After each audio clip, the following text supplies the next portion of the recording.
বঙ্গোপসাগরে সৃষ্টি হওয়া গভীর নিম্নচাপটি এখন স্থল নিম্নচাপ আকারে ঢাকা ও এর আশেপাশে আছে।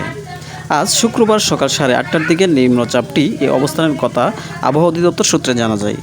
সূত্র জানান, গভীর নিম্নচাপ থেকে এটি এখন স্থল নিম্নচাপে পরিণত হয়েছে। আজ এটি লঘুচাপে পরিণত হবে, অর্থাৎ আজকের মধ্যেই এর শক্তি অনেকটাই কমে আসবে।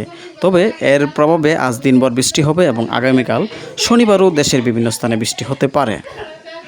আবহাওয়া অধিদপ্তরের মধ্যে জানিয়েছে, আজ এই নিম্নচাপের প্রভাবে দেশের অন্তত 5টি বিভাগে ভারী থেকে অতি ভারী বর্ষণ হতে পারে। আবহাওয়াবিদ মোহাম্মদ শাহিনুল ইসলাম আজ সকাল 8:30টার দিকে প্রথম আলোকে এই বিষয়টি নিশ্চিত করে।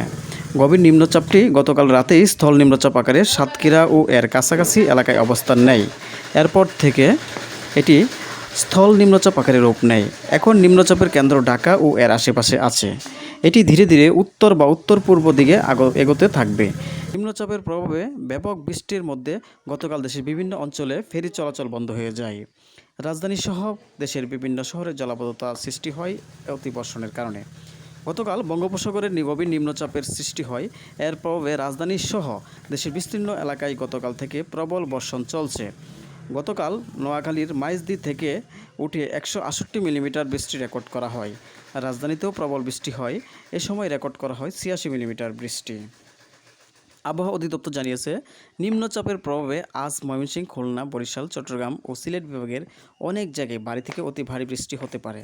44 থেকে 88 মিলিমিটার বৃষ্টি হলে এটাকে ভারী বৃষ্টি এবং 88 মিলিমিটারের বেশি বৃষ্টিপাত হলে এটাকে অতি ভারী বৃষ্টি বলা হয়। আবহাওয়াবিদ শাহিনুল ইসলাম বলেন, নিম্নচাপটি আজই দিনের পরে লঘুচাপে পরিণত হতে পারে।